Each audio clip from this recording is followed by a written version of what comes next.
et puis après vous vous représenterez en tous les cas, D'accord. si vous voulez. OK. Très bien, très bien.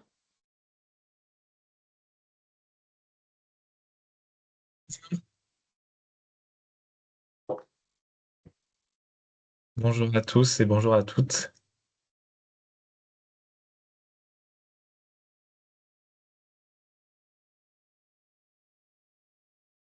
On attend encore une petite minute le temps que tout le monde arrive. Merci à tous et merci à toutes de participer à ce webinaire qui prend place donc qui prend place pendant la 6e édition de la semaine de la dénutrition. On est ravis de vous avoir ce soir. N'hésitez pas pendant le webinaire à poser vos questions dans le chat et dans la partie questions-réponses dédiée. On les prendra à la fin sur le temps de questions dédié.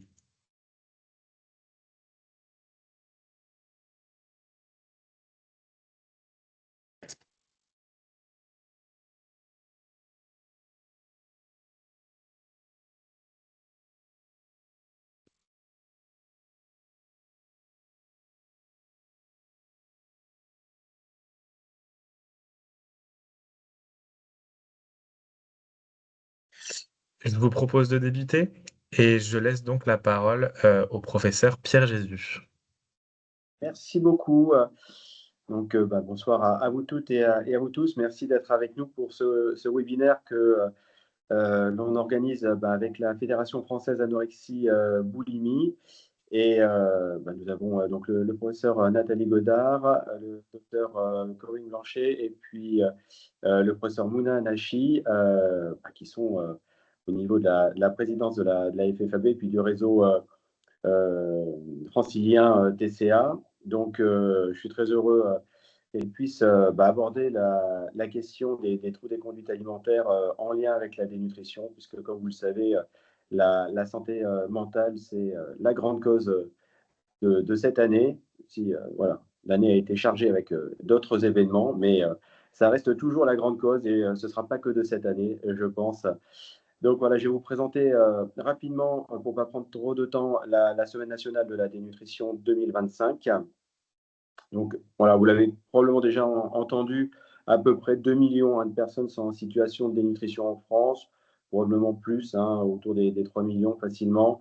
Tous les âges de la vie, peut toucher les enfants comme les personnes âgées, et puis aussi dans le contexte des troubles des conduites alimentaires, que ce soit l'anorexie et d'autres situations. Alors, notre semaine 2025, elle a débuté, puisque c'était lundi, le 17, jusqu'au 23 novembre. Alors, l'objectif est de pouvoir réaliser des actions dans toute la France. Vous voyez la petite carte de toutes les actions réalisées dans la France métropolitaine et puis en Outre-mer. Et vous pouvez toujours, jusqu'à la fin de la semaine, déclarer vos actions sur le site du collectif, donc c'est-à-dire lutte contre la dénutrition.fr. Et nous avons le soutien du ministère de la Santé, l'assurance maladie, et on va dire toutes les instances, puisque il s'agit d'un problème de santé publique. Alors, ce qui concerne les actions qui peuvent être menées dans le cadre de la Semaine nationale de la dénutrition, vous voyez, toutes les situations sont possibles, que ce soit des actions au sein d'entreprises, d'associations, pour les professionnels de premier recours, médecins généralistes, les maisons de santé pluriprofessionnelles, les établissements de santé publics, privés, et puis tous les établissements médico-sociaux, que ce soit pour personnes âgées ou personnes en situation de handicap. Alors, les actions, elles sont très très larges, puisque vous avez la possibilité de faire ce que vous souhaitez pour mettre en avant la problématique de la dénutrition, du dépistage, de la prévention, de la formation, ce que l'on fait ce soir, la sensibilisation auprès des familles, des aidants, toute la communication qui peut être envoyée par le collectif, que vous pouvez vous aussi refaire descendre près de chez vous, et puis toutes les actions pendant les repas, comme l'opération cuisine ouverte qui est réalisée en EHPAD. Alors, la semelle 2025, si on regarde un petit peu l'évolution entre 2024 et 2025, en 2024, 7600 actions recensées, 2600 projets de labellisation reçus, plus de 1600 kits de communication envoyés et puis 800 000 flyers envoyés. Donc, toujours pareil, des actions toute la France. Et on peut voir en 2025 une belle évolution. Les actions ont doublé, on est passé à 15 000 actions recensées, 3 700 projets de labellisation reçus, plus de 2000 kits de communication envoyés et 3 100 organisations qui ont été enregistrées en lien avec ces actions. Et puis l'évolution aussi du chiffre de flyers, 1 500 000 flyers envoyés pour finalement faire redescendre cette communication au plus près des patients et des familles, des aidants. Donc une belle évolution de la Semaine nationale de la dénutrition. Je ne vais pas vous détailler tout le programme des webinaires, mais vous pouvez voir sur toute la semaine différents webinaires, dont celui-ci en partenariat avec la FFAB. Vous retrouverez tout le planning sur le site du collectif. Alors pour nous suivre, voilà, LinkedIn ou si vous souhaitez nous adresser un mail, le contact, donc contact@luttecontreladénutrition.fr et n'hésitez pas à vous inscrire à la newsletter sur le site du collectif pour recevoir des infos. Et si votre action n'a pas été encore déclarée, vous pouvez toujours la déclarer jusqu'à la fin de la semaine. Donc, je laisse la parole au professeur Mouna Anachi qui va nous présenter la FFAB puis le réseau transilien.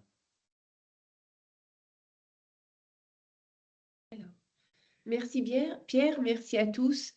Donc, moi, je m'appelle Mouna Anachi, je suis médecin nutritionniste, chef d'un service de nutrition clinique dont l'activité principale est prendre en charge des patients qui souffrent de troubles alimentaires. Je suis présidente du réseau TCA francilien et vice-présidente de la FFAB.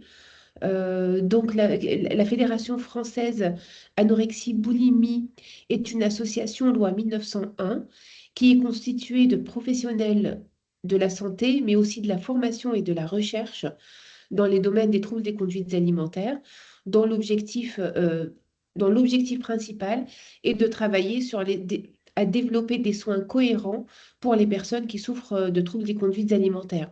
Donc, nous avons des actions à la fois d'organisation des soins en association et en collaboration avec les autorités de tutelle, également des actions de formation à travers l'organisation de journées de formation et d'actions ponctuelles également, de webinaires, et des actions de communication également autour des troubles des conduites alimentaires. Donc, je suis également présidente donc, du réseau TCA francilien, qui est une déclinaison de la FFAB au niveau régional. Le mien, donc celui que je préside actuellement, est celui de l'Île-de-France, et dont l'objectif principal est de coordonner l'offre de soins, toujours dans le cadre des conduites alimentaires. Donc, nous avons aujourd'hui le plaisir d'accueillir deux personnes ultra spécialisées dans le domaine des troubles des conduites alimentaires. J'ai le plaisir, donc nous avons le plaisir d'accueillir le professeur Nathalie Godard, qui est pédopsychiatre, responsable d'une unité d'adolescents entièrement dédiée à la prise en charge des adolescents souffrant de troubles des conduites alimentaires à la Fondation Santé des étudiants de France, qui va aujourd'hui nous parler du lien entre dénutrition et symptômes psychiatriques dans le domaine spécifique des troubles alimentaires. Et ensuite, donc le docteur Corinne Blanchet, qui est responsable de l'unité TCA Ado, qui est endocrinologue nutritionniste, qui est responsable de l'unité TCA de la maison de Solène à l'hôpital Cochin à la PHP. Elle va nous parler spécifiquement de l'approche nutritionnelle dans le domaine des troubles alimentaires. Donc, nous remercions tout le comité de lutte contre la dénutrition pour avoir été à l'initiative de cette collaboration qui va aider, encore une fois, à communiquer et à développer les soins pour les personnes qui souffrent de troubles des conduites alimentaires. Donc, sans tarder, je vais donner la parole d'abord à Nathalie. Bonjour, merci Mouna, merci au comité de lutte contre la dénutrition de nous avoir invités. J'ai un petit problème technique, c'est que je ne peux pas passer moi-même les diapos, donc je vous ferai signe comment est-ce qu'on fonctionne. On va juste se coordonner. Je Oui, pense que c'est Nathalie. Alan qui a la main. Oui, Ok, oui, donc je vous ferai un petit signe où je vous dirai avec mon doigt pour passer la suivante, si ça vous va. oui, très bien. Ok, merci beaucoup. Donc, merci à vous tous, merci pour votre invitation. Donc, je suis effectivement psychiatre pour enfants et adolescents et spécialisée sur les troubles des conduites alimentaires. Je travaille en tant que professeure des universités à l'Université Versailles-Saint-Quentin en Yvelines et à la Fondation Santé des étudiants de France. Et j'ai un lourd passif avec la FFAB, puisque j'ai participé à sa création il y a bien longtemps et puis j'en ai été présidente pendant quelques années avant de passer le relais à Corinne Blanchet et Priscille Gérardin. Vous pouvez y aller. Donc, ce que je vous propose, c'est d'aborder rapidement la définition clinique de qu'est-ce qu'on appelle les troubles des conduites alimentaires et en faisant déjà un point sur le vocabulaire, c'est-à-dire que troubles des conduites alimentaires, troubles du comportement alimentaire, troubles alimentaires, tout ça, c'est la même chose. Et le terme officiel dans les classifications internationales aujourd'hui, c'est troubles des conduites alimentaires. Alors, de vous faire quelques éléments d'épidémiologie rapide, d'aborder la question du pronostic, d'essayer de vous donner des éléments de compréhension sur les modèles et sur le traitement. Et évidemment, dans la définition clinique, je vais parler des nutritions et symptômes psychiatriques. Vous pouvez y aller. Donc, on aborde, allez-y, les symptômes psychiatriques et l'expression clinique. Déjà, sur les classifications internationales, les troubles des conduites alimentaires sont des troubles psychiatriques. Les symptômes clés sont ce qu'on voit beaucoup, c'est-à-dire les perturbations persistantes de l'alimentation qui peuvent être en excès, qui peuvent être insuffisantes ou aberrantes et qui entraînent un mode de consommation pathologique qui peut être plus ou moins en fonction des troubles avec des préoccupations centrées sur le corps et un retentissement somatique, psychique et social sans étiologie organique. C'est-à-dire que quand on se pose la question du trouble des conduites alimentaires, il faut toujours un bilan somatique. Vous pouvez y aller sur la diapo suivante. Donc, classiquement, il y a le pica, le méricisme, que j'aborderai pas ici, l'anorexie mentale décrite au 19e siècle, la boulimie nerveuse décrite en 1979, et les deux plus jeunes, en tout cas en termes de description, l'hyperphagie boulimique et le trouble de l'alimentation avec restriction ou évitement. Vous pouvez y aller. Alors, allez-y, elle est animée. Il y a les troubles avec restriction et les troubles avec excès. Dans la restriction, on a principalement l'anorexie mentale et les troubles de l'évitement, appelés ARFID dans notre jargon. Et puis, allez-y, à côté, il y a les troubles avec excès, avec la boulimie où il y a des stratégies de contrôle de poids et l'hyperphagie boulimique où il n'y a pas. Allez-y, animez, s'il vous plaît. Passez toutes les diapos, puis enfin, toutes les animations, il y en a encore 2 ou 3. Donc, classiquement, on nous enseignait en silo ces troubles. Or, aujourd'hui, on sait que la plupart des patients, au cours de leur vie, vont présenter ces troubles à différents moments. Ils peuvent passer de l'un à l'autre indifféremment. Le plus connu, le plus ancien, c'est l'anorexie, mais le moins fréquent et celui qui a le plus fort retentissement en termes de mortalité. La boulimie est le deuxième par ordre fréquent et l'hyperphagie boulimique, le troisième, qui en fait est le plus fréquent. Leur âge de début, il est d'autant plus précoce que les troubles sont restrictifs et d'autant plus tardifs qu'ils ne sont pas associés à des stratégies de contrôle de poids, comme dans l'hyperphagie boulimique. Allez-y, la suivante. On va se centrer beaucoup sur la question de l'anorexie mentale et des ARFID, puisqu'on est sur la question de la dénutrition. Mais comme vous avez vu qu'on pouvait passer d'un moment à l'autre d'un autre trouble, la dénutrition, elle peut concerner tous les troubles des conduites alimentaires, ou tout au moins des patients chez qui on a posé ces diagnostics, mais qui fluctuent en termes de diagnostic.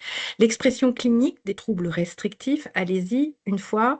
Elle est avec plein de symptômes. Il y a la diminution des apports, elle est volontaire ou non. Il y a des symptômes de dénutrition qui vont en résulter. Je n'aborderai pas les problèmes somatiques, c'est Corinne qui le fera.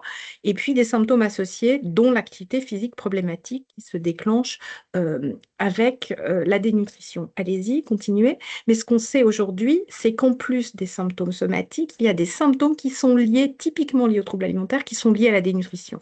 Et on le sait grâce aux nutritionnistes et aux expériences de Case, qui a montré que, en fait, les symptômes de tri, les rituels, les collections, les obsessions alimentaires, mais aussi les symptômes de rigidité, d'anxiété et de dépression sont liés à la dénutrition. Donc, des manifestations psychiques liées à la dénutrition. À ça s'associe, allez-y, 2 fois encore, euh, des conséquences sur l'adaptation sociale, des durées d'évolution variables, mais surtout ces troubles, ils se développent, allez-y encore une fois, sur une trajectoire développementale qui est antérieure aux troubles des conduites alimentaires et dont on sait qu'il y a à la fois une composante biologique, génétique et une composante sociale. Vous pouvez y aller encore. L'ensemble de ces éléments va former l'état clinique global et c'est l'état clinique global qu'on va soigner. Allez-y, s'il vous plaît. Donc, ça fait une chimère qui est complexe et qui nécessite des soins pluridisciplinaires. Allez-y. Je suis désolée, c'est pas pratique avec l'activation. Vous pouvez aller à la diapo suivante, s'il vous plaît. Et donc, en fait, ce qu'il est important de savoir, c'est qu'il y a beaucoup de symptômes, donc de symptômes et en partie de symptômes dépressifs ou anxieux, qui sont liés, vous pouvez animer, je crois que il y a autre chose, voilà, qui sont liés à la dénutrition. Et on sait qu'avec ce que montrent ces graphiques, c'est que quand on prend en charge les patients entre l'entrée et la sortie de l'hospitalisation, en fait, leurs symptômes anxieux et dépressifs diminuent au fur et à mesure de la dénutrition, qu'ils soient traités ou pas par antidépresseurs, ce qui est extrêmement important de savoir. Donc, on sait en fait qu'une partie de l'expression symptomatique est liée à la dénutrition et vous me voyez venir, en conséquence, une partie du traitement sera la renutrition. Vous pouvez y aller. Donc, là, je vous ai brossé le tableau clinique. Je vais vous donner quelques éléments d'épidémiologie. Donc, ce que l'on sait, là, il va falloir animer une fois, c'est que l'anorexie, c'est 1%, la boulimie, c'est 1 à 2%, je vous l'ai dit, allez-y encore. 3 à 5% de l'hyperphagie, allez-y encore. Mais les troubles qui sont élargis, c'est-à-dire avec pas tout à fait tous les critères, c'est 5 à 10%. Et si on considère les perturbations, allez-y encore une fois, du comportement alimentaire, c'est 20% de la population. C'est énorme. Allez-y encore une fois pour une diapo, s'il vous plaît. Ça fait 900 000 personnes en France entre 12 et 35 ans souffrant de troubles des conduites alimentaires sévères, 13 000 avec des perturbations. Et on sait que parmi les formes sévères, c'est-à-dire les premiers, seulement 50% arrivent aux soins et 20% des formes partielles. Donc il y a vraiment un enjeu de repérage et de traitement précoce. Allez-y, s'il vous plaît. Donc, la mortalité, elle est énorme dans l'anorexie mentale et on sait très bien que la dénutrition et ces perturbations du trouble du comportement alimentaire à l'adolescence, c'est des facteurs de risque de la santé globale à l'âge adulte. Allez-y, s'il vous plaît. Ce que l'on sait aussi, c'est que, allez-y, on comprend aujourd'hui autrement l'éthiopathogénie, encore une fois, de ces troubles. Il y avait un rapport que j'aime beaucoup qui dit qu'il y a un modèle par praticien et qu'en fait, l'ensemble des théories fait que c'est un phénomène complexe qu'on a du mal à s'expliquer. Alors, je vais essayer de vous expliquer pourquoi il y a autant de modèles, allez-y. C'est qu'en fait, l'origine de ces troubles, elle est psychique et elle correspond à l'expression d'un malaise psychique par un comportement. Et en fait, ce comportement, il a un intérêt pour l'individu, en l'occurrence ce comportement qui amène à la dénutrition, c'est que paradoxalement, dans un premier temps, ça va calmer quelque chose, ça va calmer un état de malaise psychique. Alors, Philippe Jamet l'avait dit pour l'adolescent, mais c'est vrai aussi à l'âge adulte. C'est-à-dire que quand se déclenche le trouble des conduites alimentaires, il est utile au sujet, mais en fait, ça fait rentrer aussi le sujet dans un cercle vicieux. Allez-y à la suivante. Et on sait qu'en fait, très souvent, ce qui se passe pour un sujet, c'est que le stress, l'anxiété va entraîner des perturbations alimentaires. Et on sait que dans la population, il y a deux types de perturbations alimentaires qui peuvent se créer. Soit une restriction alimentaire chez certains et chez d'autres, le fait de manger plus. Et on sait donc que ce stress et cette anxiété, c'est très lié, on le sait avec des données de la littérature, aux troubles des conduites alimentaires et à leur déclenchement. Allez-y. Et on a vu ça il n'y a pas très longtemps, puisque vous savez que pendant la pandémie de Covid, on a vu augmenter tous les troubles psychiatriques, l'anxiété, la dépression, mais aussi les troubles des conduites alimentaires.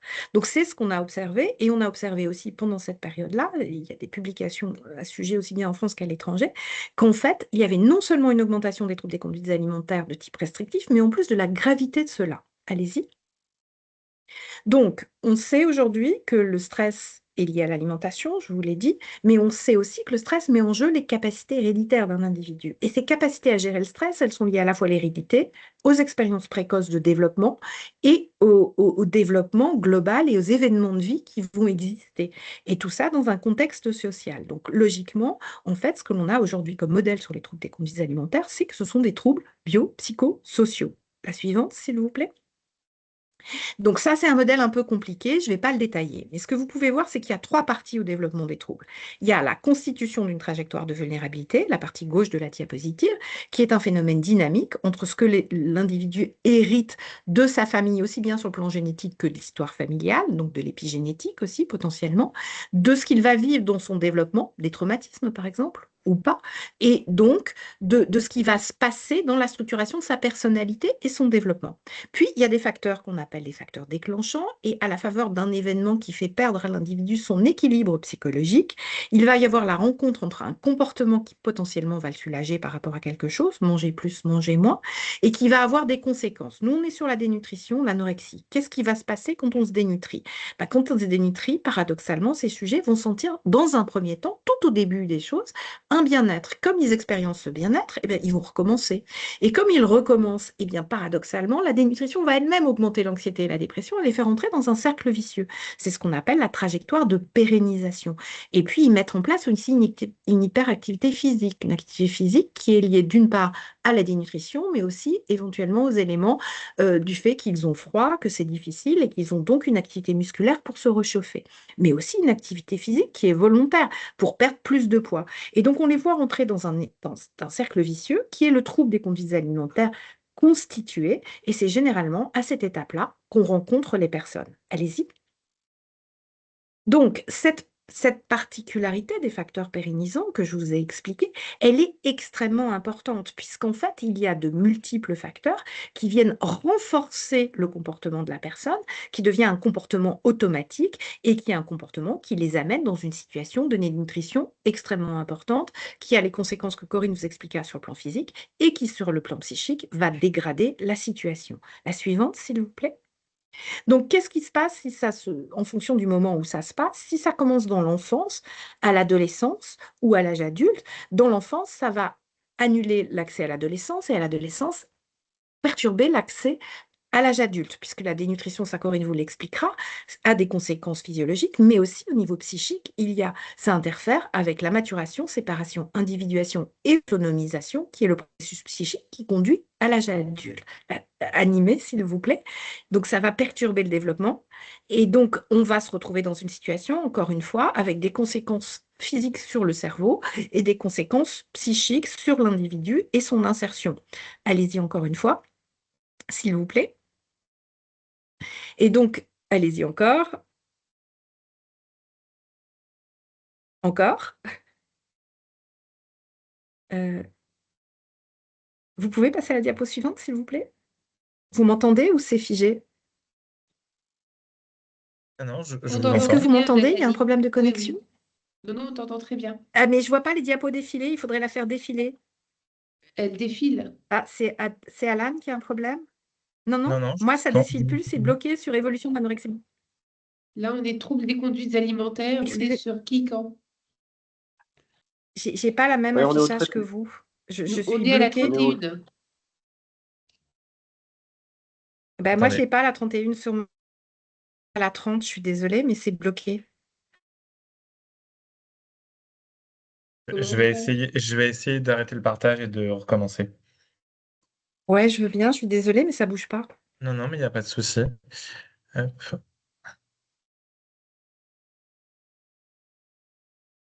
Excusez-nous pour ce Alors, je suis ce toujours petit sur la contre. 30.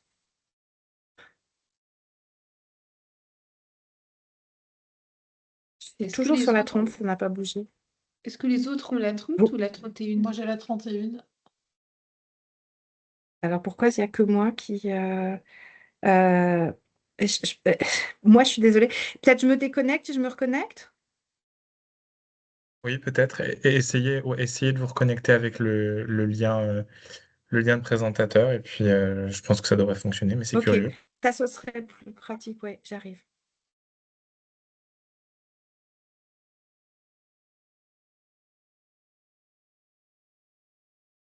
Petite interruption de quelques secondes. C'est les aléas du direct. Oui.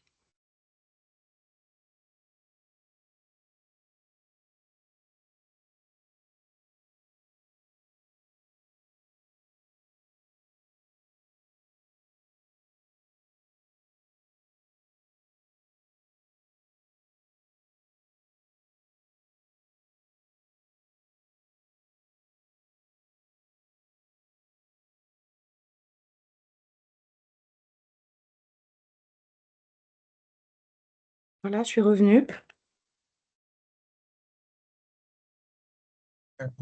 Est-ce que vous voyez toujours la 31? Je n'ai aucune diapo affichée. Je suis vraiment désolée, mais là, je n'ai aucune diapo affichée. Alors attendez, ce que je peux faire, c'est me mettre sur la présentation que je vous avais envoyée à ce moment-là et puis vous la faire en parallèle. Parce que moi, j'ai plus d'affichage de partage de diapositives. Excusez-moi, c'est un peu stressant. Pas de souci, Nathalie. Aussi, je suis confuse parce que... Peut-être, Alan, il faudrait arrêter le partage de notre côté.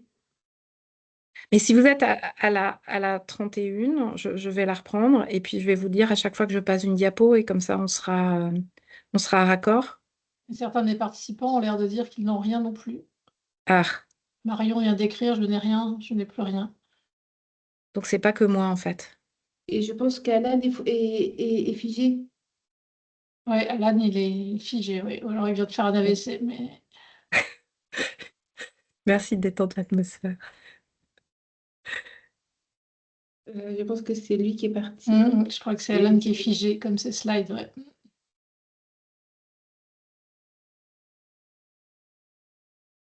Peut-être qu'on peut, en attendant qu'il se connecte, Nathalie, s'il y a des Je personnes peux qui ont continuer des d'expliquer questions en fait. Oui, je peux ou, continuer à ou- expliquer le fait que bon, bah, les retentissements psychologiques des troubles des conduites alimentaires, ils vont se manifester non seulement par des conséquences psychologiques en termes d'anxiété et de dépression, mais la maladie, elle va aussi entraîner des perturbations dans les relations sociales, ce qui va perturber la formation, l'insertion des jeunes, etc., et interférer avec le travail pour les adultes.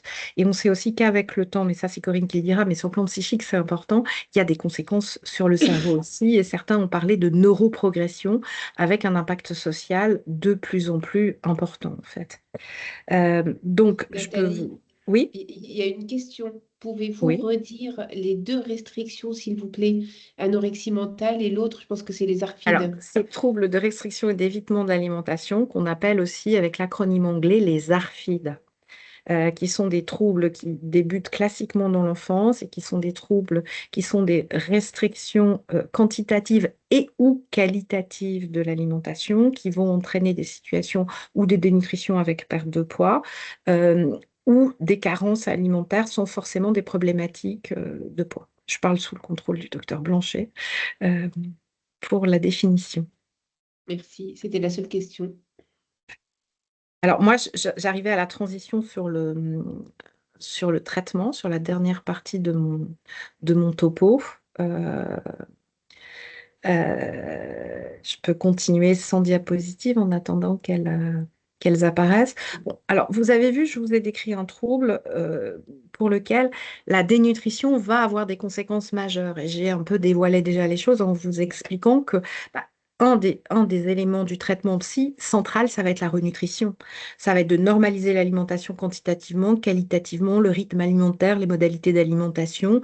Et tôt ou tard, enfin plutôt très tard, restaurer la notion de plaisir. J'insiste parce que c'est pas du tout ce qui se passe au début où c'est très difficile sur le plan psychique. Donc, ce que va faire le psychiatre aussi ou le psychologue, c'est de soutenir cette renutrition. Ça va être notre première action avec une approche déjà motivationnelle, une approche de soutien pour l'anxiété et les symptômes dépressifs, et puis des approches thérapeutiques avec les thérapies familiales pour les adolescents pour aider les parents à contribuer à leur nutrition et des thérapies individuelles.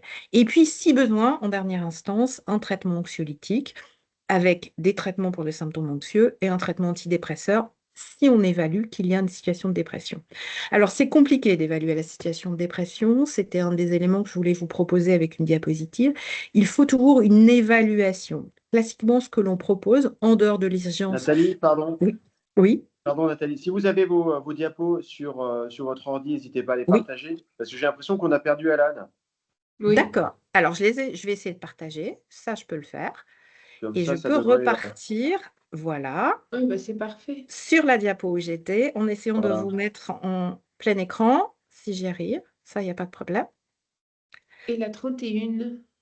Ah, Alan vient de m'envoyer un message comme quoi son ordi Voilà. vient de lui lancer une mise à jour.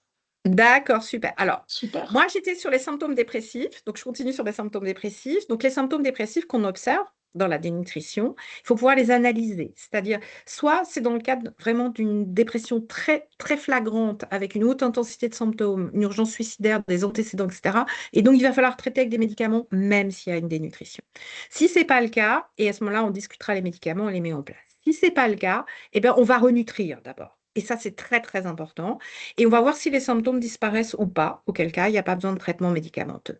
Et si il y a une augmentation des symptômes lors de la renutrition, eh bien, on va discuter la mise en place de ce traitement, surtout s'il y a des antécédents familiaux.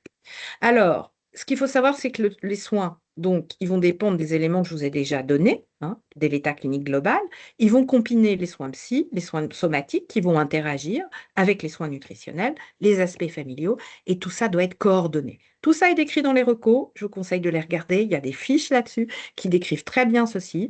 Et pour l'urgence, il y a les fiches sur la boulimie qui ont été faites par la HAS en collaboration avec la FAB. On a aussi des ressources qu'on peut vous conseiller, et en particulier, si vous êtes médecin et que vous avez des questions, le jeudi de 4 à 6, des spécialistes des TCA peuvent vous répondre à des questions et vous orienter. Et puis, si vous cherchez un centre spécialisé sur les troubles des conduites alimentaires, dans votre région ou dans une autre région, les centres sont recensés par la FAB sur un annuaire qui est en ligne. Ça, c'est pour vous conseiller quelques témoignages, parce que je trouve que de comprendre les troubles au travers du regard des patients, c'est toujours très utile. Donc, j'ai mis des choses très variées sur des adultes, des ados, des choses un peu historiques, des romans.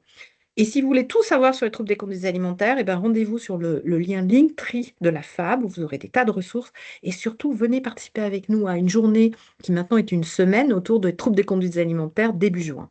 Ça, c'est un témoignage que je vous laisse et que vous lirez tranquillement sur ce que c'est que de vivre un trouble des conduites alimentaires qui dure plusieurs années et que les autres ont du mal à comprendre. Et ça, c'est pour comprendre la dysmorphophobie. C'est un très joli animé qui dure 3 minutes et que je vous conseille.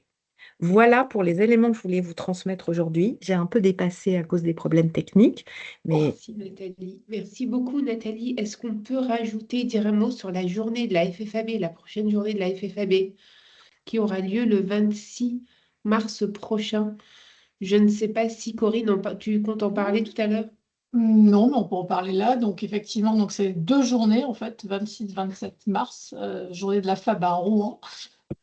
Du coup, je me présente, moi je suis donc endocrinologue à Cochin à la Maison de Solène et donc coprésidente de la FAB avec le professeur Priscille Jardin qui elle est pédopsychiatre à Rouen et donc vice-présidente du réseau de ça francilien. Donc 26-27 mars à Rouen, donc avec une première journée en lien avec la FAB R qui est la FAB, le groupe recherche de la FAB, donc le 26 et le 27, la journée clinique. Donc le programme n'est pas encore disponible, il le sera bientôt sur le site de la FAB. Et donc on vous encourage à vous y inscrire avec vraiment des présentations aussi bien sur la journée recherche que la journée clinique, des présentations qui concernent aussi bien les aspects somatiques, nutritionnels que psychiatriques, psychothérapeutiques, et puis la dimension donc, de la FAB recherche sur notamment les modèles animaux et de la recherche peut-être plus fondamentale. Mais voilà, donc un joli programme à découvrir. Ah bah, c'est déjà, oui, alors il n'y a peut-être pas le programme, je pense, hein, non, encore. c'est juste Ouais, le save the date. ouais, c'est The Save the Date, voilà. Du coup, j'ai répondu un petit peu à quelqu'un qui posait question sur les ARFID, donc j'ai fait quelques petits commentaires. Parfait, merci. Et on va pouvoir. Tu Du peux coup, ça se passe partager, comment Corinne? là? Je peux partager. Alors, oui, alors c'est sur mon Mac. Alors, bah, ok, donc je vais ouvrir. Alors, je suis désolé, mon ordi m'a fait une mise à jour complètement intempestive. Je peux repartager la présentation si vous souhaitez, Corinne.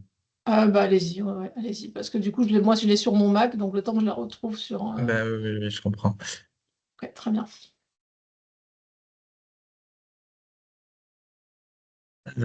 Hop.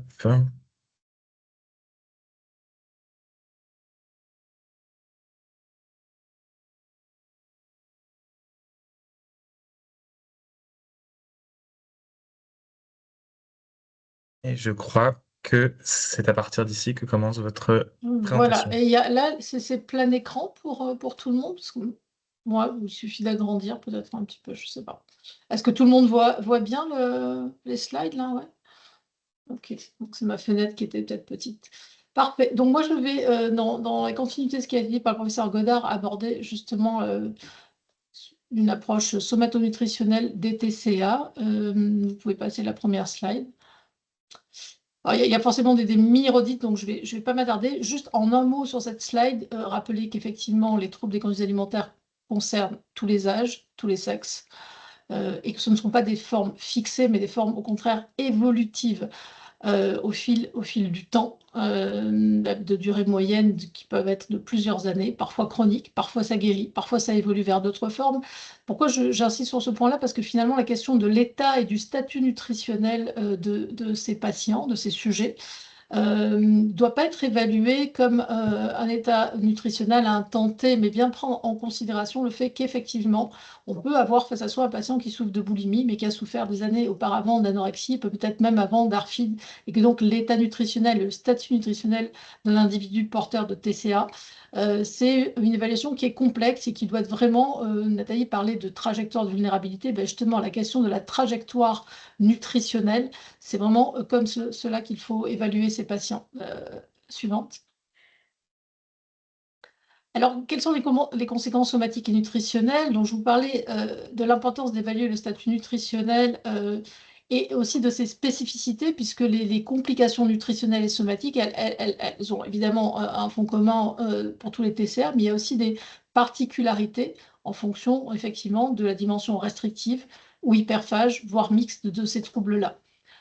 Qu'évaluer le retentissement somatique, c'est important, de façon chronique évidemment, et aussi sur la dimension plus aiguë de la tolérance clinique aux troubles lorsqu'on rencontre le patient, c'est-à-dire bien comprendre qu'il y a à la fois un retentissement nutritionnel et somatique qui est un retentissement aigu, mais aussi qu'il existe des complications chroniques, puisqu'on sait que plus de 30% de ces troubles perdureront sous des formes plus ou moins sévères à l'âge adulte, et que donc on doit faire face en tant que somaticien nutritionniste à la fois à des situations d'urgence somatique où parfois le pronostic vital est engagé, mais également être capable d'envisager l'évaluation somatique nutritionnelle sur le plus long terme. Et évidemment, rechercher des comorbidités somatiques, c'est-à-dire des pathologies intriquées, je vous en parlais. Suivante. Alors au fond, ces complications, je me suis amusée à les classer en 3 types. Il y a à la fois les complications, et là une fois encore, je ne parle que de la dimension somatique nutritionnelle, les complications qui sont secondaires à la carence énergétique, c'est-à-dire qui sont secondaires à la modification des apports, à la fois d'un point de vue quanti et qualitatif, au vomissement, à une activité physique excessive. Il y a aussi des complications liées aux troubles comportementaux associés. On parle bien là de troubles psychiatriques, et donc qui dit troubles psychiatriques dit évidemment troubles cognitifs, mais troubles comportementaux, symptômes comportementaux, c'est-à-dire l'activité physique problématique, l'hyperhydratation par exemple, la déshydratation, la restriction hydrique, l'utilisation de laxatifs, l'exposition au froid, les coaddictions. Donc, l'état nutritionnel est donc lié effectivement à des apports insuffisants pour les besoins, c'est ce qu'on appelle la dénutrition. C'est aussi de la malnutrition dans le sens où ce n'est pas juste un problème de quantité, mais c'est aussi un problème qualitatif et d'apport inadapté à la situation, mais il y a aussi justement ces troubles comportementaux qui viennent encore renforcer et complexifier le statut nutritionnel du patient. Et puis, parce que ce n'est pas suffisant, il y a aussi des complications liées à la prise en charge médicale. Alors, la iatrogénicité existe dans toutes les prises en charge médicales, mais la iatrogénicité sur ces patients qui souffrent de troubles psychiques et qui vont être, par exemple, amenés à manipuler la nutrition entérale, qui vont être amenés à manipuler la voie veineuse périphérique, qu'on évite de poser d'ailleurs chez ces patients-là, autant que faire se peut. Le contexte de troubles psychiatriques, hein, je le disais, les coaddictions, et puis le syndrome de nutrition inappropriée, j'en parlerai évidemment, parce que évidemment, il n'est pas simple de renutrir un patient dénutri qui est dans un déni massif, souvent, qui n'a pas de demande particulière et qui n'a pas de prise de conscience, de prise de conscience de son état nutritionnel. Donc, c'est vrai que c'est faire avec des patients, et ça, il ne faut pas l'oublier, quoi. Ce sont des patients parfois dans des états de dénutrition gravissimes ou de malnutrition ou de complications métaboliques gravissimes, mais qui sont porteurs d'une souffrance psychique majeure qui peut être amenée à justement complexifier cette prise en charge et à du coup générer des symptômes supplémentaires. Suivante. Alors, oui, il faut évaluer le statut nutritionnel, c'est bien, hein, on est donc dans la semaine de la dénutrition. L'IMC ne permet pas de résumer à lui seul le statut nutritionnel d'un individu souffrant de TCA, ça je pense que c'est vraiment basique, que les modifications physiques adaptatives, elles reflètent le statut nutritionnel perturbé et la baisse de l'énergie disponible. Finalement, cette baisse de l'énergie disponible, elle impacte tous les systèmes organiques, évidemment à des degrés de sévérité variables, avec là aussi, un point important, c'est qu'il y a quand même une vulnérabilité, une susceptibilité individuelle extrêmement importante face à ces modifications nutritionnelles. La plupart des modifications, elles sont fonctionnelles et donc réversibles. C'est malheureusement pas toujours le cas, mais c'est le cas le plus souvent.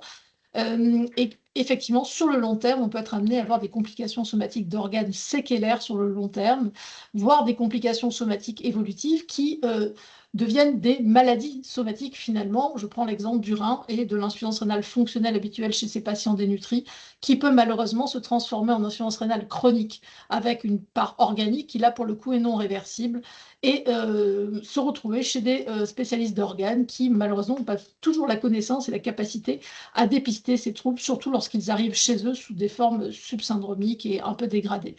Donc, il convient de distinguer les signes physiques et biologiques qui sont le reflet d'une réponse adaptative aux troubles, et finalement, j'ai envie de dire presque des troubles, des modifications attendues, des modifications physiques qui sont le reflet d'une mauvaise tolérance. Suivante. Alors, le statut, ce n'est pas des nutritionnistes que je vais faire la leçon, mais je vous rappelle que l'évaluation du statut nutritionnel, c'est le diagnostic de dénutrition, il est exclusivement clinique. Il y a à la fois un critère phénotypique et puis un critère étiologique, que ce soit chez l'enfant, l'ado ou l'adulte, que l'albuminémie n'est pas un critère diagnostique, mais bien un critère de sévérité de la dénutrition.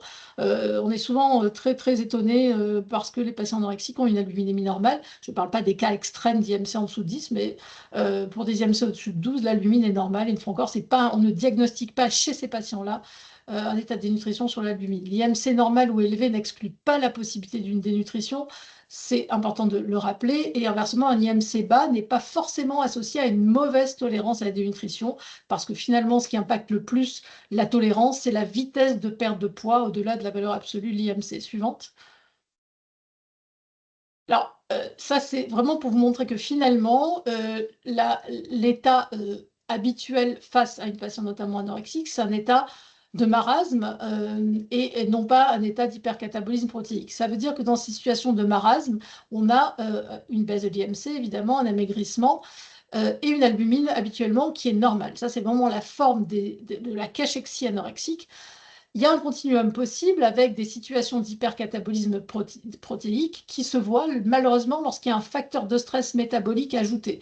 Je prends par exemple une surinfection bactérienne, un épisode viral, un épisode gastro-entérite qui peut faire basculer notre patient dénutri d'un état de marasme équilibré à un état, une situation d'hypercatabolisme où là, pour le coup, effectivement, on observe tous les éléments du stress métabolique qu'on connaît, notamment les modifications au syndrome inflammatoire et baisse de l'albumine. Donc, c'est vrai que ces situations de marasme équilibré, elles sont souvent bien tolérées. Le risque est effectivement la bascule vers des situations d'hypercatabolisme. Suivante. Alors, il convient, lorsqu'on évalue ces patients, d'éliminer une pathologie organique associée. Moi, j'aime bien, plutôt que de parler de diagnostic différentiel, parler de comorbidité ou de pathologie duelle ou de diagnostic intriqué ou associé, sans vous faire la liste, les MICI, entre autres, mais les troubles fonctionnels intestinaux, les maladies diabétiques, parce qu'au fond, tous ces troubles-là ont en commun une chose, c'est qu'ils peuvent induire, de par les troubles, le trouble, de par la prescription, de par les modifications alimentaires induites, ils peuvent être, comme vous le disiez, professeur Godard, une porte d'entrée ou un facteur déclenchant à d'authentiques troubles des conduites alimentaires. Et l'idée, lorsqu'on diagnostique un TCA avec une MICI, c'est pas de dire « Ah ben finalement, on s'est trompé de diagnostic », c'est bien de se poser la question et d'évaluer les deux dimensions suivantes. Alors, lorsqu'on interprète un bilan biologique, je vous le disais, il faut connaître, on ne va pas les lister, de toute façon, vous aurez accès au replay et à nos slides. Il est important de savoir ce qu'on s'attend à retrouver. C'est la base en médecine. Quand on prescrit un bilan, il faut savoir l'interpréter. Sinon, il ne faut pas le prescrire. Les modifications typiques adaptatives qui sont adaptatives à quoi? À la baisse de l'énergie disponible. Et donc, on sait que ces anomalies-là, on va les retrouver, notamment la neutropénie, la cytolyse hépatique. Suivante. Alors, les complications somatiques, là aussi, j'aurais pu vous faire 2 heures uniquement sur ça, mais on va juste passer. Pour faire très court, alors on va passer, mais peut-être pas aussi vite, pour faire très court, tous les systèmes organiques sont impactés par la diminution de l'énergie disponible. Ça veut dire que tous les organes, les systèmes organiques se mettent en système d'économie métabolique avec une forme d'hypométabolisme qui explique finalement toutes les modifications que l'on voit au niveau des organes, que ce soit le ralentissement du système digestif, que ce soit la bradycardie, que ce soit les troubles cognitifs, on en parlait tout à l'heure, les modifications suivantes sur l'appareil sur l'appareil notamment osseux, avec la perte de masse osseuse, sur le retentissement sur la fonction rénale, l'hypométabolisme sur le médulaire, et évidemment, l'endocrinologue que je suis ne peut pas éviter de vous parler du retentissement sur l'organe, enfin sur l'appareil endocrinologique suivante, avec l'idée que du coup les axes de reproduction et l'axe de croissance sont impactés et sont freinés par donc cette faible disponibilité énergétique qui résulte à la fois d'une baisse des apports, mais aussi d'une dépense physique et énergétique excessive, en tout cas non adaptée à la situation physiologique. Donc, freination de l'axe zoonotrope et de l'axe de croissance, diminution de l'hormone thyroïdienne T3 qui est une hormone catabolisante, et puis à l'inverse, surstimulation de l'axe corticotrope avec les hormones de stress qui mettent du coup ce sujet en état de survie et qui entre autres participent à l'activité physique excessive dont on vous parlait précédemment. Suivante. Alors, ces anomalies endocriniennes, elles sont constantes, mais soumises à des variations vraiment inter- et intra-individuelles. Elles sont réversibles totalement ou partiellement, mais de temporalité très variable, notamment concernant la reprise des cycles. Sur cette question qui revient, quand est-ce que les cycles vont revenir?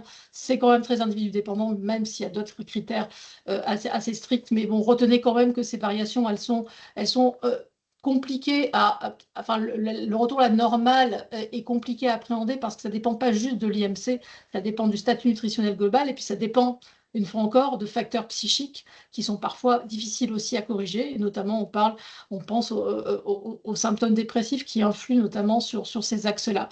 Attention, moi je mets vraiment un red flag sur les bilans à haut risque qui sont faits. Beaucoup de bilans hormonologiques sont faits et ne sont pas toujours faits par des gens qui sont en capacité, ça part d'une bonne intention, mais qui sont en capacité à les interpréter. On voit encore beaucoup d'erreurs médicales, notamment sur la substitution en hormones thyroïdiennes. Bon, on n'aura pas le temps de parler ce sera peut-être l'occasion d'un autre webinaire, des substitutions hormonales, mais attention à ne pas faire trop de bilans qui peuvent conduire, pour le coup, là encore, à des prescriptions erronées. Suivante.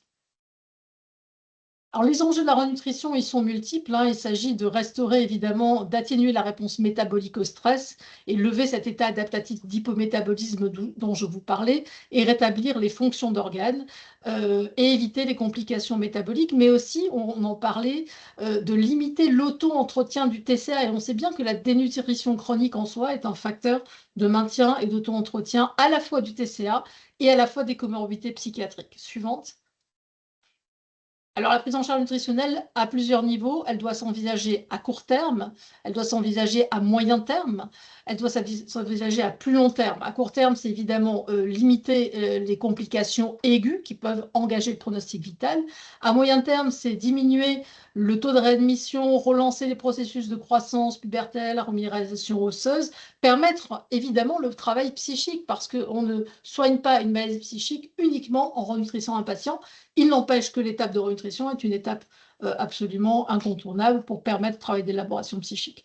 À long terme, maintenir un poids et un statut nutritionnel adapté, prévenir les complications chroniques, restaurer les sensations de faim et de satiété. On n'en a pas parlé, mais évidemment que le système de régulation de la prise alimentaire est lourdement impacté par cette dénutrition. Et puis, n'oublions pas aussi, on en parlait du fait que les troubles alimentaires sont des entités évolutives, que le risque de passage d'une forme restrictive à une forme boulimique est super important, qu'il convient donc d'accompagner la période fréquente de compulsion ou de virage boulimique, notamment pour éviter le développement et la construction d'un authentique trouble boulimique.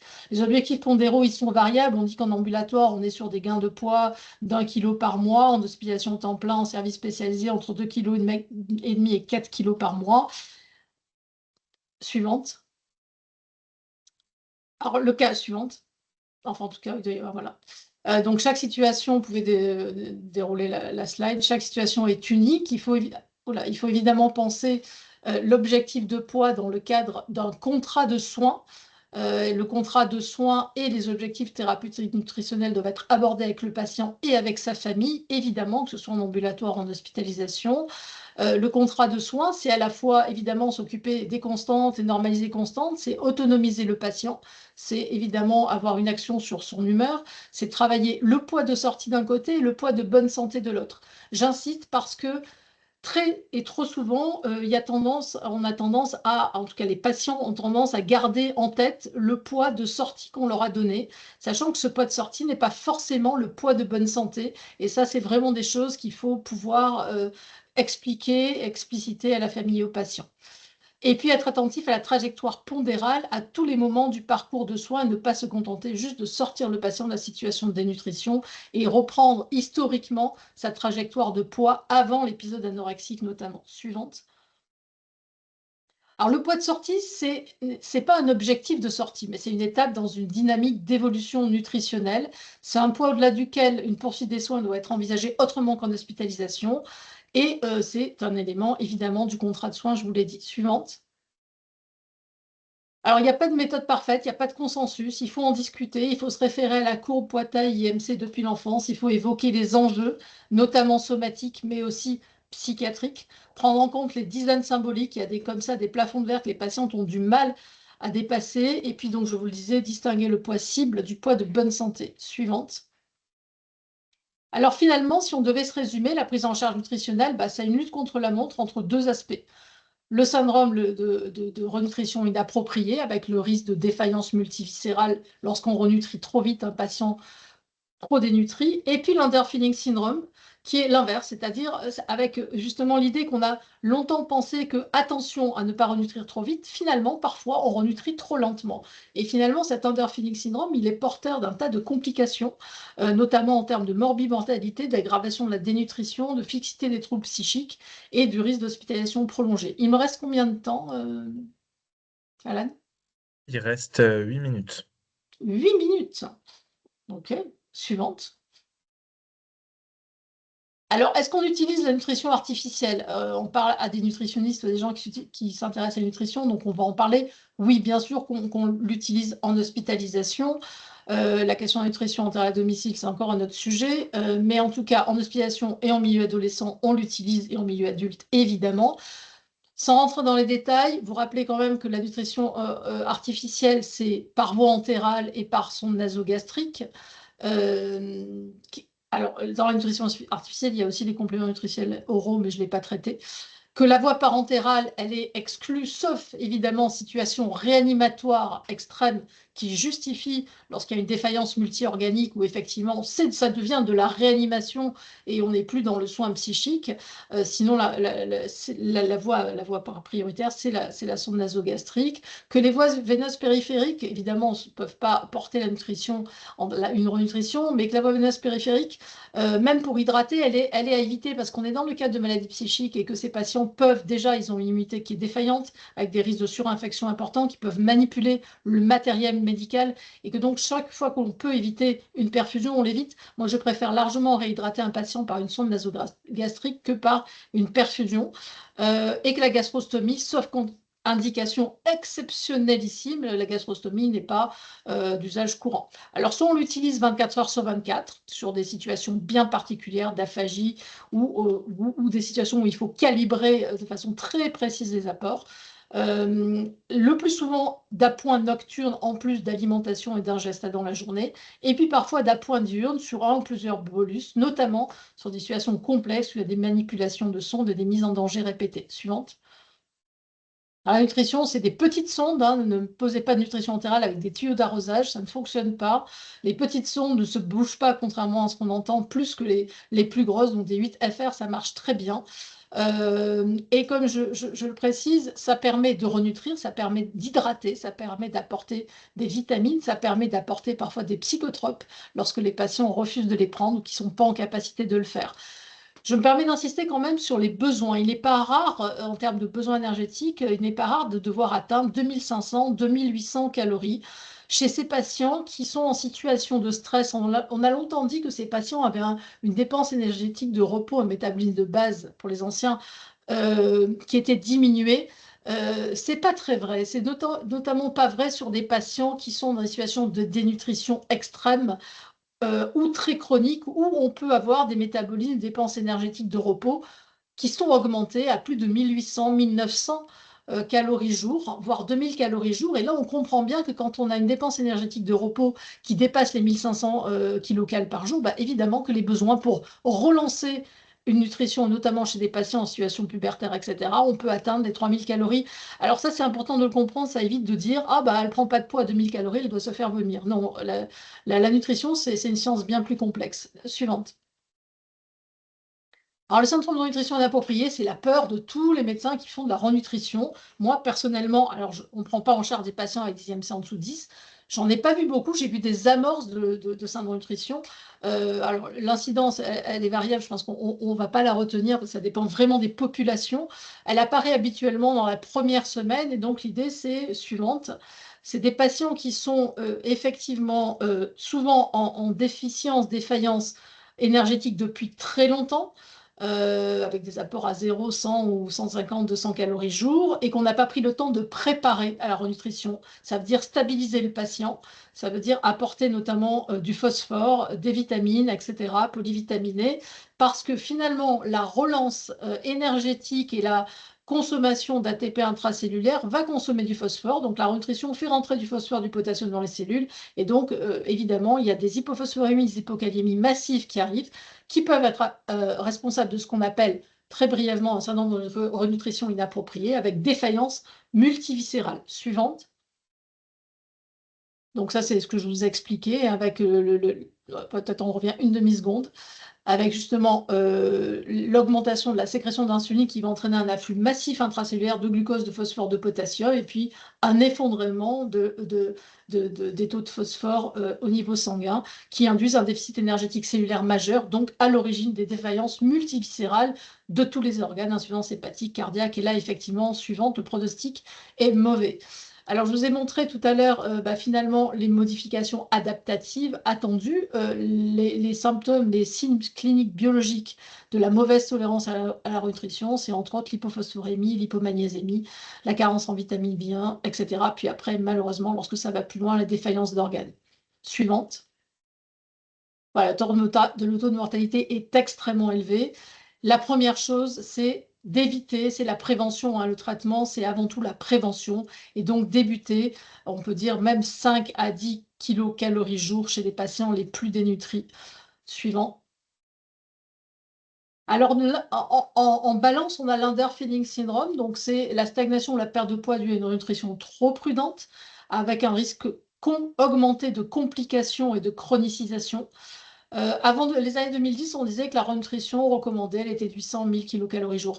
Je pense vraiment, donc il y a eu quelques papiers que finalement, on sait que, sauf patient à haut risque de SRI, finalement, si la renutrition est plus rapide, sans risque de SRI évalué, on peut commencer autour de 1400 calories jour et puis monter assez rapidement autour de 2000, 2400 chez les ados, en tout cas les patients qui ont une nutrition faible à modérée.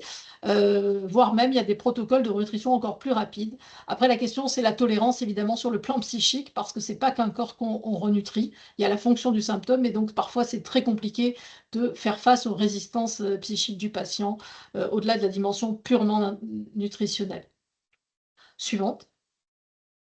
Voilà, donc ça, c'est des signes de mauvaise tolérance au TCA qui peuvent effectivement nous faire dire « attention, on renutrit trop vite » ou à l'inverse « attention, on n'a pas renutri assez vite ». Et finalement, si on n'a pas renutri assez vite, on peut voir un patient qui arrive avec des modifications adaptatives se transformer en un patient qui arrive avec des modifications qui montrent qu'on n'ose pas et qu'on ne renutrit pas assez vite. Et là, il faut avoir la capacité à distinguer un série d'un underfeeding syndrome et à pousser sur la renutrition. Bon, ça c'est affaire quand même de spécialistes, mais bon, c'est important d'avoir cette connaissance suivante.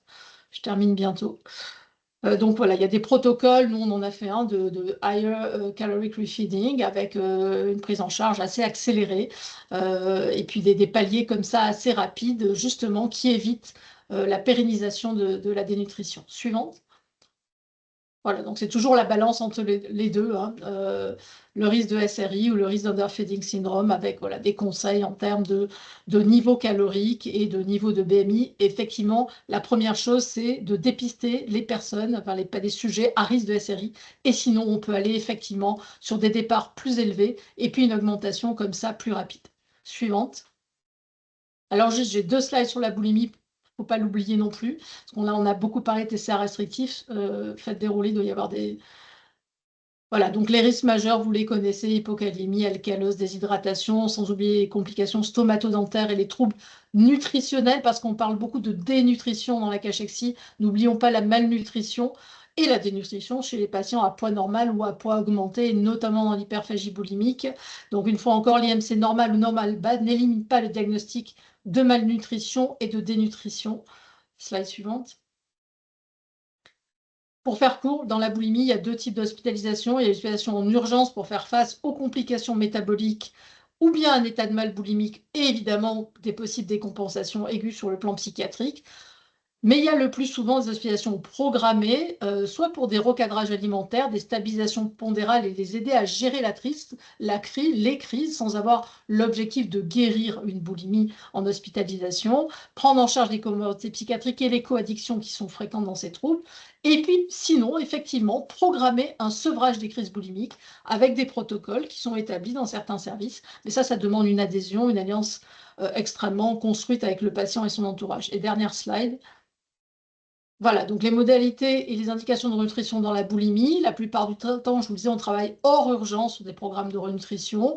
Il y a à la fois des effets positifs et des effets négatifs de la prise en charge nutritionnelle et de la renutrition des boulimiques. L'effet positif, c'est un peu l'effet reset de reprise des rythmes alimentaires, d'arrêter les vomissements, de réinitier le tube digestif dans le bon sens, comme disait Jean-Claude Melchior, de permettre un apaisement des tensions et de mieux travailler en ambulatoire. L'effet de protection sur le plan psychique, évidemment, et notamment en lien avec les idées suicidaires, l'apaisement des tensions psychiques. Mais il y a aussi des effets négatifs, c'est-à-dire que souvent, la prise en charge de la boulimie est souvent en hospitalisation, les patients ont beaucoup d'attentes, c'est souvent décevant. Le bénéfice, il est souvent assez transitoire, avec parfois un sentiment d'échec. Et puis, la difficulté pour ces patientes qui sont à poids normal de se comparer avec des patientes qui ont des UMC plus bas. Donc voilà, c'est toute la complexité de mixer ces populations en termes de prise en charge nutritionnelle. Et je crois que j'ai terminé.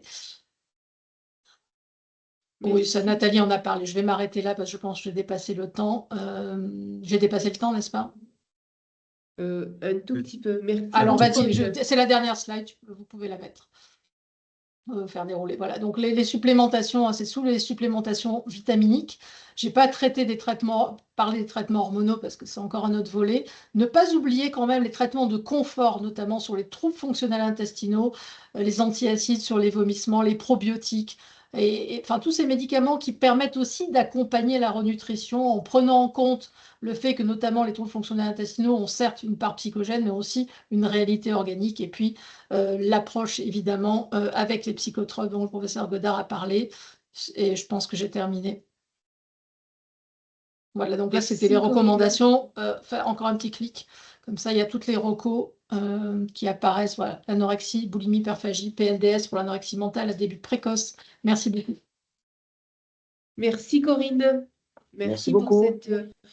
Merci au professeur Godard et au docteur Corinne Blanchet pour ces 2 belles présentations passionnantes sur la thématique des troubles nutritionnels dans le domaine des troubles alimentaires. Avons-nous un peu de temps, Monsieur Fossani, pour les questions? Alors, on a un peu dépassé l'heure de fin du webinaire, il est 19h04. Peut-être qu'on peut prendre quelques questions. On se le laisse 5 minutes max. Ok, très bien. Est-ce que les questions vont être, j'imagine, dans le chat? Oui, dans le chat ou dans l'onglet questions-réponses. Alors, considérez-vous que l'épisode de faim extrême fréquent dans l'anorexie est un virage boulimique?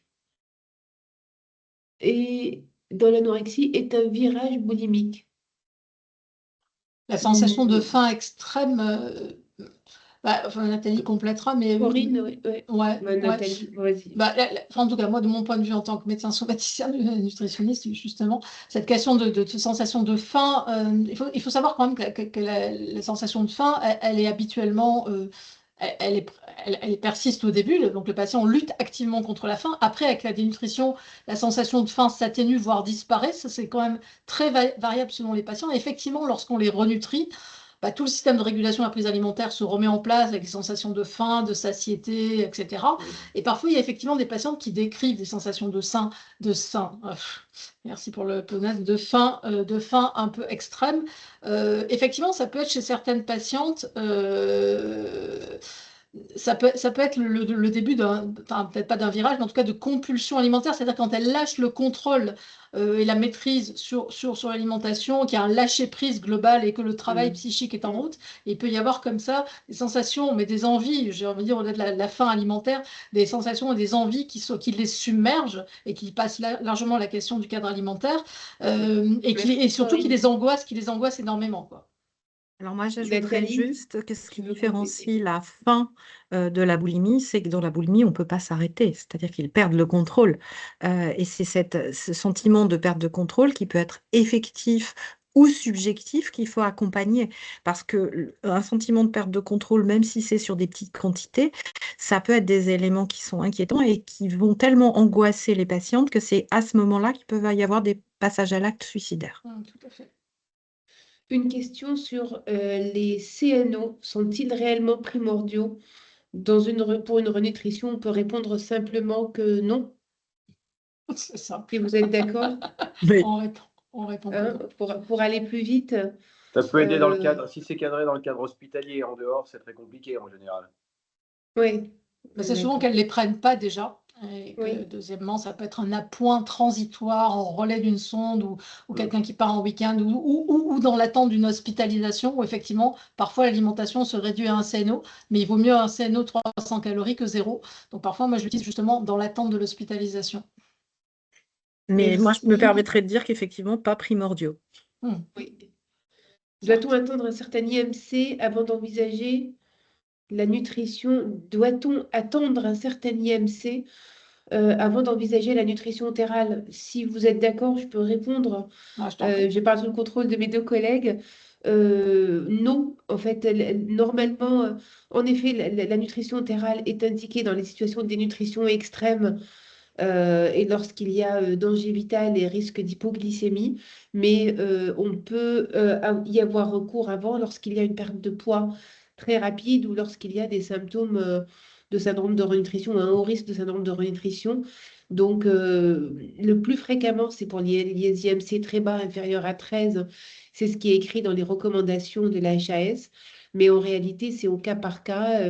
Il y a la cinétique de la perte de poids, la capacité de se renourrir et les complications somatiques également à prendre en compte. Dans les services de psychiatrie, il est compliqué d'avoir des diagnostics de TCA. Afin d'éviter une majoration des TCA et de la dénutrition, ne serait-il pas intéressant de mettre en place des interventions diététiques dans la prévention? Je vais laisser le docteur Godard répondre. Pour moi, il y a deux niveaux de questions. Il y a repérer les choses, où je pense qu'effectivement, si on a des doutes, il faut pouvoir adresser peut-être un service spécialisé. Par exemple, en Île-de-France, il y a les centres de recours de coordination et d'évaluation qui peuvent donner des avis assez rapides. Et puis, mettre en place des diététiciens dans les services de psychiatrie, ça me semblerait important, pas que pour les troubles des conduites alimentaires restrictifs et la dénutrition, mais ce serait pas mal. Mais c'est pour aussi les questions de surpoids et d'alimentation.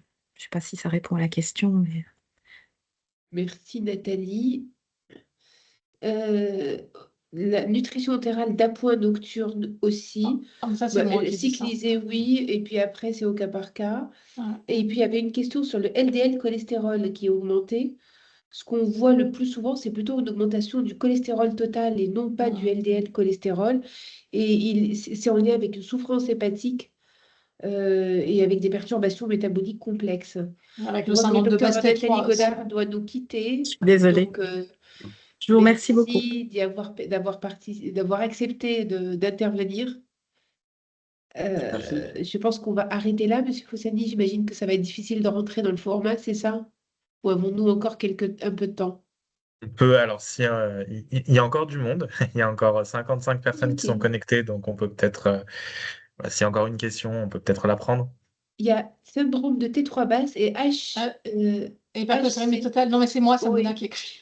Ah oui, Non, d'accord, pardon. Je non, n'avais pas une peut-être question. juste rebondir sur cette question qui est une question qu'on nous adresse souvent, c'est-à-dire que l'hypercholestérolémie totale qui est liée aux modifications métaboliques et au syndrome de basse T3, parfois est à l'origine là aussi de prescriptions un peu abusives ou pas tout à fait adaptées, où on dit à un patient, bah oui, tu dois te renutrir, mais attention, il ne faut pas manger d'œufs, il ne faut pas manger de fromage, il ne faut pas manger de gras, parce Oui, que c'est tu as ça. une hypercholestérolémie totale augmentée. Donc bien savoir, je parlais des modifications adaptatives habituelles. L'hypercholestérolémie totale en fait partie. Après, il faut faire le taf et vérifier qu'il n'y ait pas d'hypercholestérolémie familiale, etc., et qu'on ne soit pas à 5 fois la normale. Mais une légère hypercholestérolémie totale, ça fait partie des anomalies et ça se corrige avec la renutrition, paradoxalement. Merci. Il y a une question sur la gastrostomie. Pourquoi est-elle déconseillée? Il y a deux niveaux de réponse. La première, c'est que lorsqu'on met une nutrition entérale dans le cadre d'une anorexie mentale, l'objectif est de l'utiliser un certain nombre de jours et de favoriser plutôt une réalimentation orale pour ne pas éloigner les patients d'un comportement alimentaire normal. Et on sait que les gastrostomies, je parle ici, il y a Pierre qui est là, qui connaît très bien, sont indiquées lorsque la nutrition entérale est amenée à durer longtemps, on dit au-delà du mois, mais parfois même dans d'autres pathologies, on est amené à garder une sonde nasogastrique un peu plus longtemps. Et je rajouterai que le fait de la gastrostomie est un geste invasif, non dénué de complications chez des patientes qui peuvent être dénutries et aussi chez des patientes qui ont une problématique autour du schéma corporel. Rajouter une gastrostomie, ça semble pas très judicieux. Moi, Mais ça m'inquiète même, ça a tendance même à m'inquiéter. Des demandes de patients qui veulent des sondes de stomie, en général, c'est qu'il y a d'autres soucis associés, quoi. Parce que Exactement. le risque de dépendance à la stomie, il est vraiment important et que par ailleurs, il y a aussi ce risque de manipulation, hein. N'oublions pas qu'on est dans les troubles psychiques avec des manipulations du matériel médical. Et manipuler une sonde nasogastrique, c'est embêtant. Manipuler une gastrostomie dans des moments de passage à l'acte, de grande anxiété, etc., ça peut juste être beaucoup plus grave. Donc, il y a aussi cette dimension-là, je pense, qui fait que la gastrostomie, c'est pas quelque chose qu'on aime beaucoup. Merci.